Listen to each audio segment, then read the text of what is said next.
Hi everyone, I'm Chris Castillo, Executive Director of Verity, Sonoma County's Rape Crisis, Trauma, and Healing Center. We are very honored today to have with us Liz Quiroz and Lisa Diaz, survivors of human trafficking, sexual assault, sexual violence, but really more than that, inspiring role models, women that I am so proud and honored to call my friends and my colleagues, and such an absolute inspiration to our community and really to the nation and the world.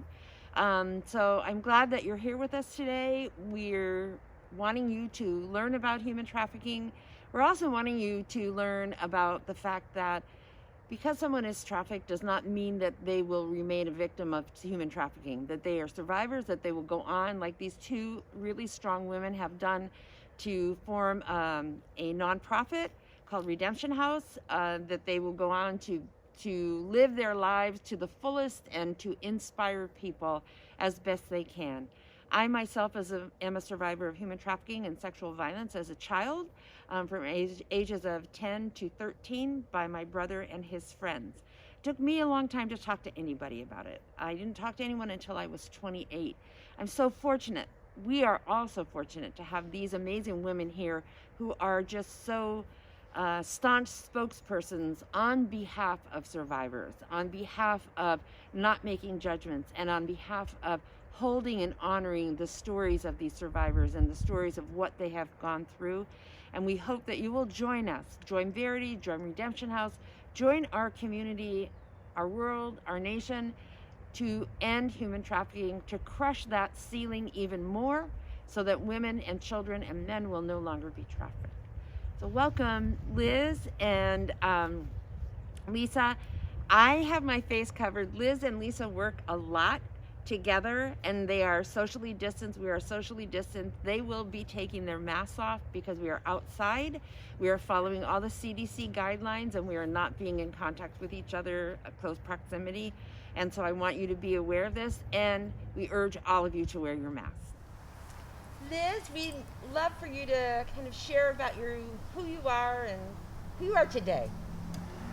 So my name is Elizabeth Quiroz, and I am a survivor of human trafficking, and I am a survivor of sexual abuse, also a survivor of physical abuse, and I've also survived a lot of experiences around rape. And so now I am a human trafficking advocate. I bring a lot of awareness to the community for victims that had similar experiences. I'm a mentor. I'm a mother of a blended family, 5 children. And I'm a counselor at Athena House, drug and alcohol counselor. And I'm just really honored to be here. And I'm founder of Redemption House in the Bay Area. So I'm really grateful to be here. And Lisa, we would love to hear from you. My name is Lisa Diaz, and I am a human trafficking survivor. I am also a human trafficking advocate. I work with women in the community and help mentor survivors of human trafficking. I also work at the Athena House as a staff member. I help mentor women in the recovery community. I help walk them through their 12 steps of recovery. I help the women in the Native American community and walk them through the 12 steps of the Red Road to Wellbriety. I am a survivor of sexual assault, sexual abuse as a child, and domestic violence. I also work with Catholic Charities with the homeless population for the Nightingale program. And that's it. Oh, yeah. And I'm a mother of 3 adult children and a grandmother of 4 children. So Lisa and Liz, we're having a conversation today because we want the community to understand trafficking. We want them to understand what happens. I know that you both were involved with the child welfare system, with our probation, juvenile hall and probation systems here in Sonoma County and other areas. So perhaps you might tell folks maybe just like a bit about how did this happen? What are some of the ways that made you more vulnerable for traffickers to prey on you? So in my experience, I grew up in a very physical, abusive household. Like I mentioned before, there was sexual assault that happened while I was in my grandmother's household. I was around the age of 4 years old. And so the physical abuse happened there, and it continued into my household with my mother. And so because of lack of trust and the lovable foundation I needed to have that nurturing, to know that it's okay to talk. I kept everything a secret. There wasn't any resources for me to reach out to or maybe like mentors that I can talk to about my situation that had happened. When I did get involved with law enforcement in regards to being put in the foster care system, there wasn't no resources given to me in regards to what happened to me as a child, or when I was, placed in the foster care system. It was due to chemicals being poured over my body, and I wasn't protected at the moment, but I was referred to a foster care system later. And so, because of the lack of the resources, I didn't get the help I need at the moment, and it basically took me down this path of being high risk for trafficking. It took me down a path of being vulnerable. It took me down a path of not having a voice.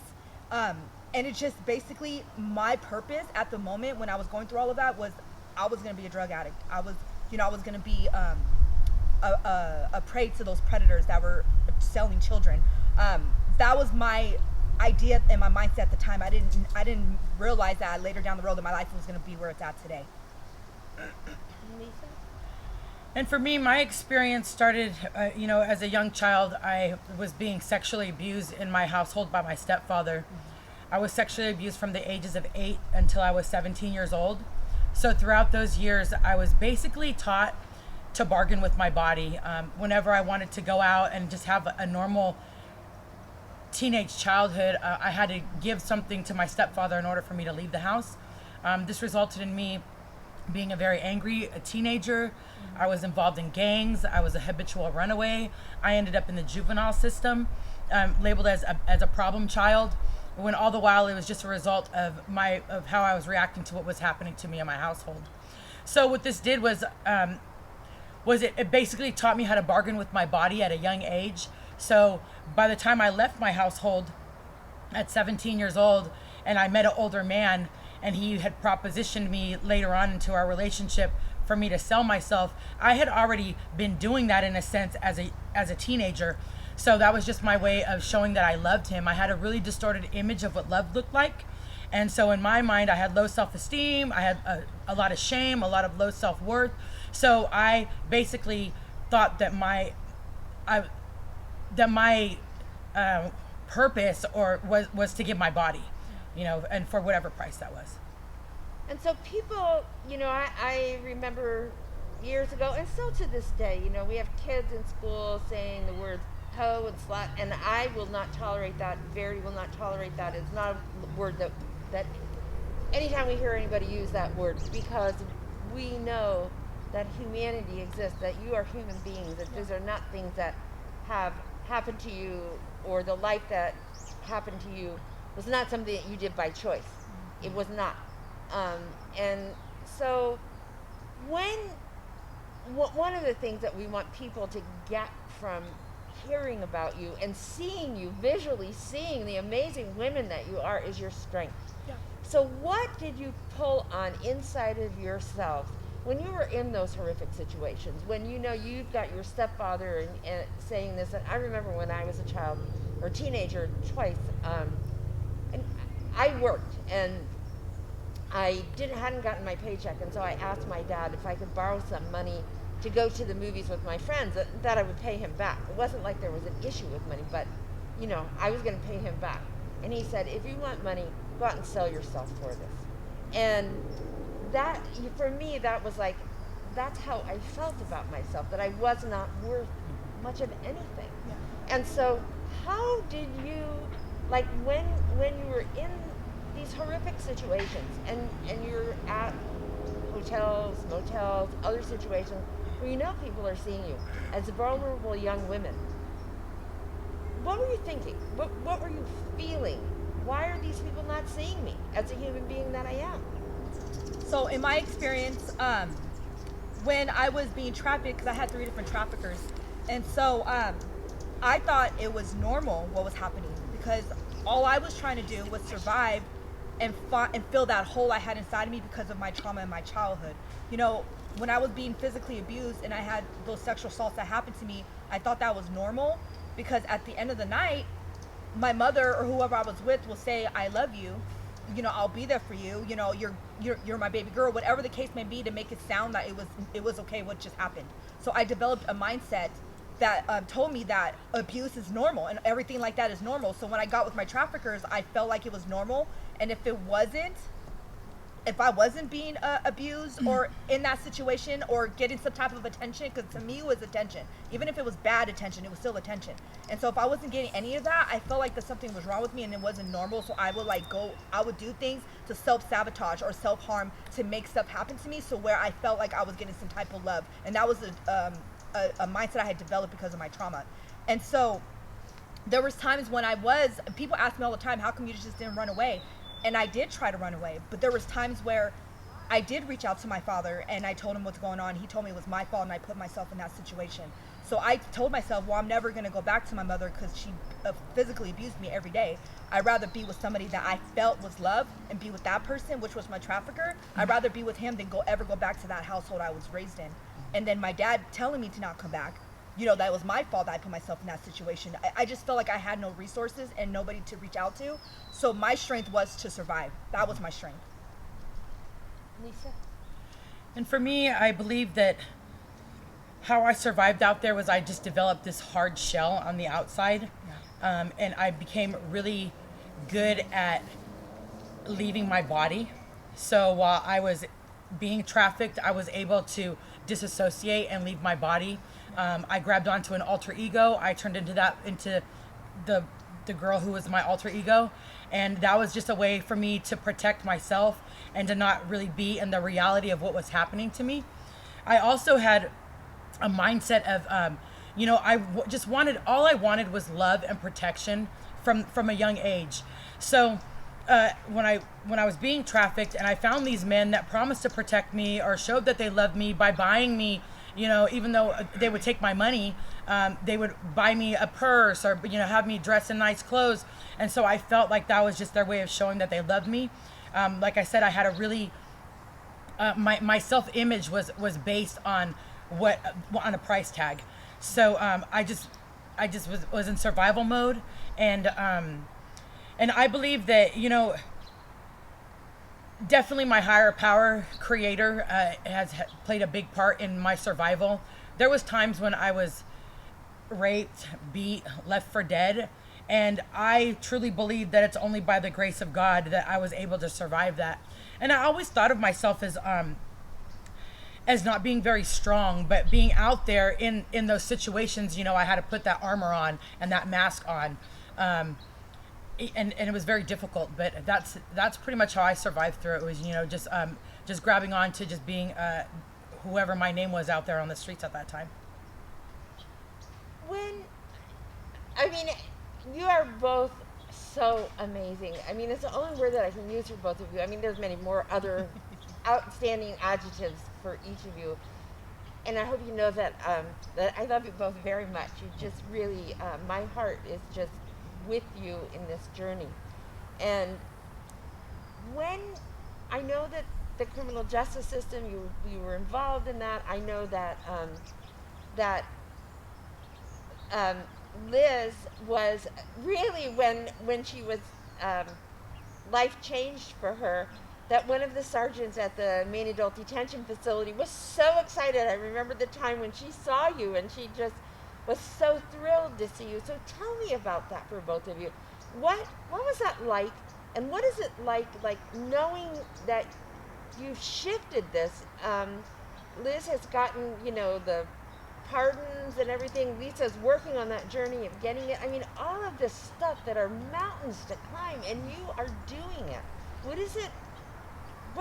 Tell us what it felt like to be kind of judged by community, and then how you have moved from judgment to who you are, to inspiration.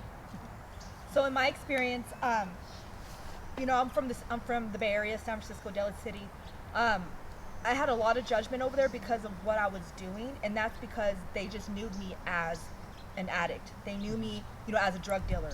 That community knew me as selling my body, as a violent person, an angry person, stealing cars, cashing checks, like just doing whatever I was doing to survive, and that community judged me for that because they knew me as a criminal. They didn't look at me from a different compassionate model.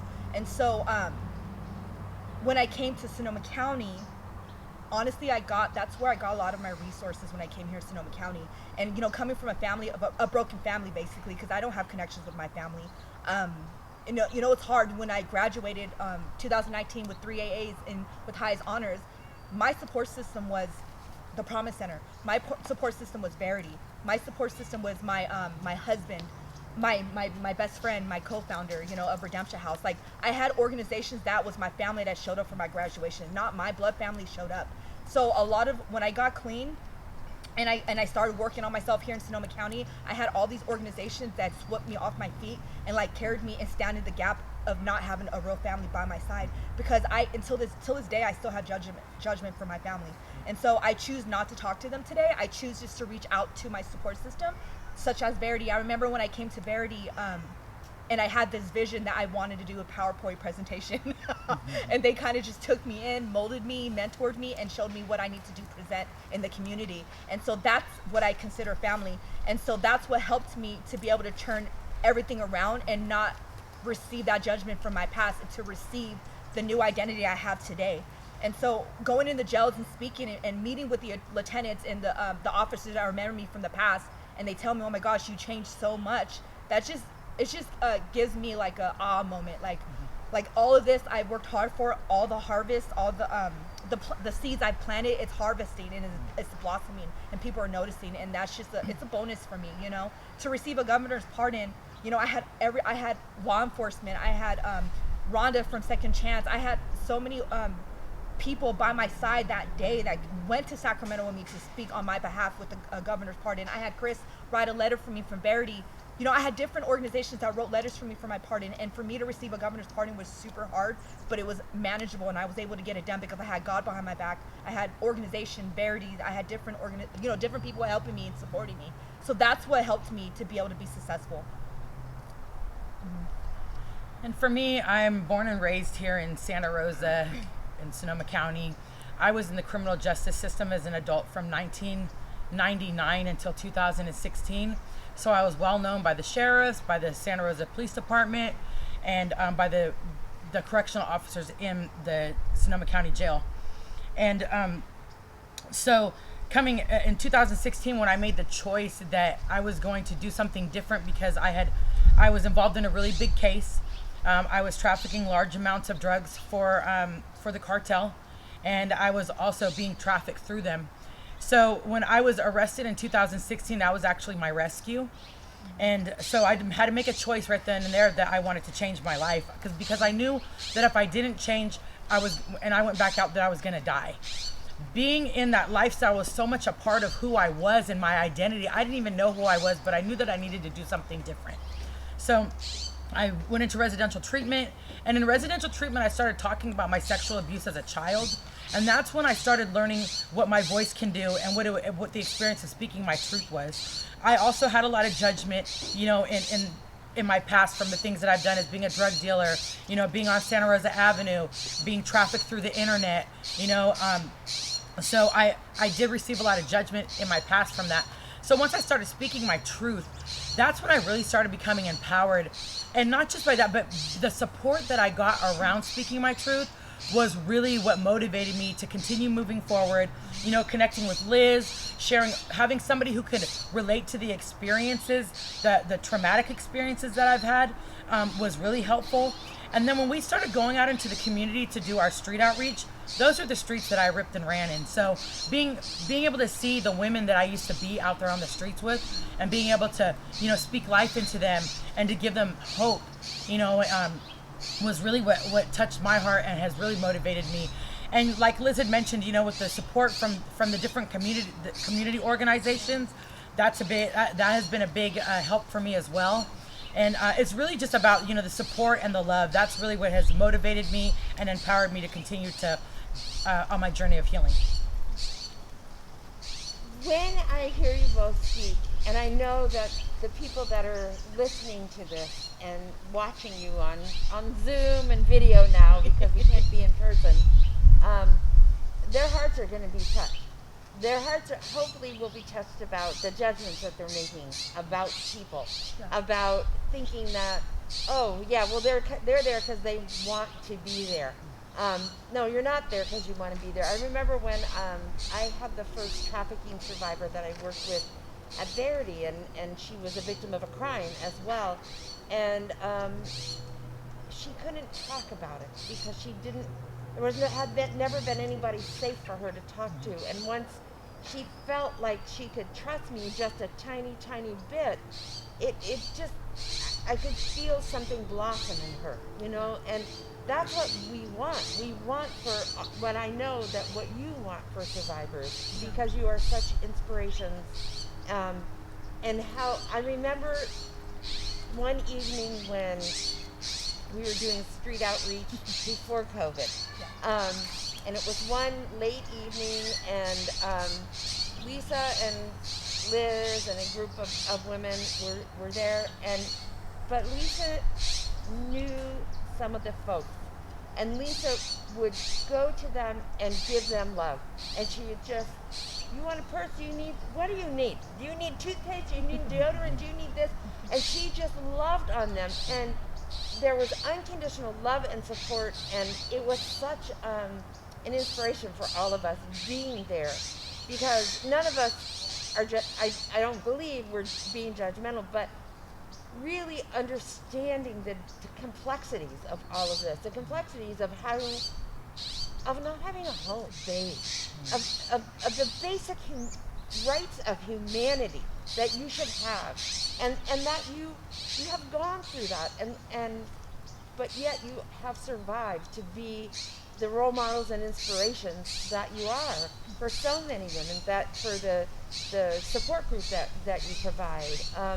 And so tell me how you went from this to the idea of Redemption House. Because Redemption House just fills my spirit and my soul. And the two of you, truly, the passion that you have, survivors are going to see you and they're going to say, I can do this. I will do this, because they're going to walk with me. Yeah. So in my experience, I also have a connection with my higher power, and I believe in God as well, and that's my higher power. And so Redemption House came when, to me, I received a vision, right? I had this vision and this mission. And so it was small at first, and I remember actually one of Verity's representatives told me that we need a safe house in Sonoma County. And when she planted that seed in me, I was really mad. Because I felt like it was super, I was like not mad, but I was more mad, overwhelmed mad, because I'm like, well, I have so much on my plate. This is where I was in the middle of trying to get my son back. I was working towards the pardon, and I had a lot on my plate. And so when she told me this, I'm like, that sounds like we do need that, but I was like, I'm not sure I'm your girl. And so when she told me that, it just planted a seed, but I was still fighting myself on moving forward with that mission and vision. And so I did a lot of meditating around it, a lot of research, a lot of praying, connecting with my mentors, and I finally had the courage to proceed with Redemption House. And so I started to do a lot of advocacy around it, doing presentations on human trafficking awareness, and that's where I came across my partner, Lisa McQuaid, and she's also the co-founder of Redemption House in the Bay Area. And I've actually ran into other individuals, that were going to team with me to build this nonprofit from the ground up. But it kind of they fell off, and that's okay, because my higher power brought Lisa, and this is the person I'm supposed to be paired with. So everything happens for a reason. And so now I met Lisa McQuaid, and we work together as a team, and she's been with me ever since. And we both build this up together. And so that's where Redemption House came from. And the reason why we picked Redemption House is because redemption. We are redeemed, there is hope for other survivors on the streets, other survivors that are healing and working, doing what they have to do to get out of that. There is hope for them, and they also can be redeemed. Everything they've done in the past, or everything that's happened to them, can be wiped away, and they can start fresh. So that's the whole point of the name that we picked, and we want to just be able to give hope to all the survivors out there, that they can too become founders, they too can go to college, that they too can be in a healthy relationship, that they too can be a mother, a grandmother, you know, that they can too apply for scholarships. Like, they can do whatever they put their minds to, you know, to not be held back by the labels and the theories of the community or by the traffickers and what they told us, that nobody's going to want us, that we're damaged goods. That's not true. So that's why this Redemption House is here to build these women up and have them fulfill their leadership skills, so they can continue to we'll pass the torch to them, and they're gonna go out and find more survivors. So, and Lisa. And for me, so my journey merging with Liz and creating the Redemption House started when I was in treatment at the Athena House. And I remember when I started speaking my truth about my sexual abuse from my childhood, I instantly started noticing that the other women in the house started speaking up on their own experience. So it was like a domino effect, you know, of one person speaking up, and then eventually, like, all the ladies that started coming into treatment that had experienced sexual abuse automatically like flocked to me. So and I had a counselor at Athena House who really spoke a lot of life into me, and she had asked me, you know, what do you want to do when you leave here? Have you thought about what you want to do? And I said, I don't know. I said, but I know that I want to work with human trafficking victims. And at that time, when I said that to her, I hadn't even realized that I was a human trafficking victim. I didn't realize I was a victim until I had entered the junior college after I completed treatment. But I told her, I said, you know, I want to work with human trafficking victims, and I want to work with victims of sexual assault and sexual abuse. I said, I know that that's where I want to be. And so after I completed treatment, I signed up for school at the Santa Rosa Junior College, and I was in one of my AODS classes, my drug and alcohol classes, and I had heard Liz doing her presentation on, you know, the red flags of human trafficking. And so when she was, you know, going through the slides, I remember sitting there and looking like, oh, that sounds familiar. Oh, okay.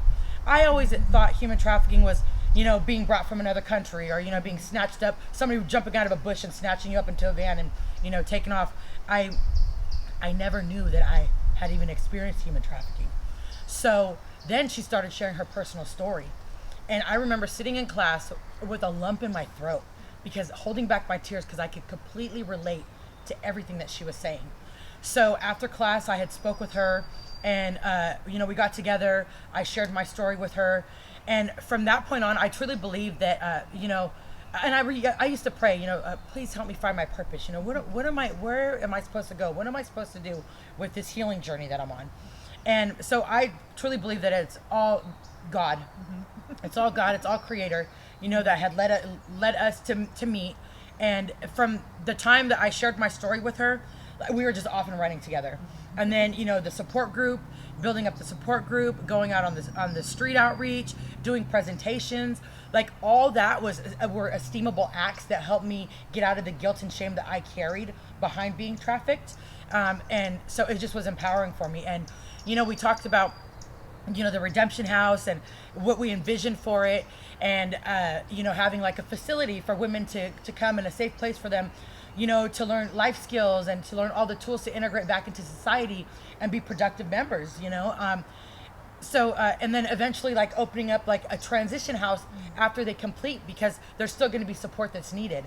So Liz and I have just been working on this, and, you know, more ideas keep coming. And, you know, I have a mentor who always told me, dream big and think big. There's nothing impossible. Look at where you've come from and where you are today. You're a miracle. And I want other women to be able to experience, other survivors to be able to experience how empowering it is to go from where we came from and to do all those esteemable acts, you know, go back to school, get a job, be back reunited with their children, you know, and build their own fellowship of support. How empowering that is. Like, I want them to be able to feel what miracles they are as well.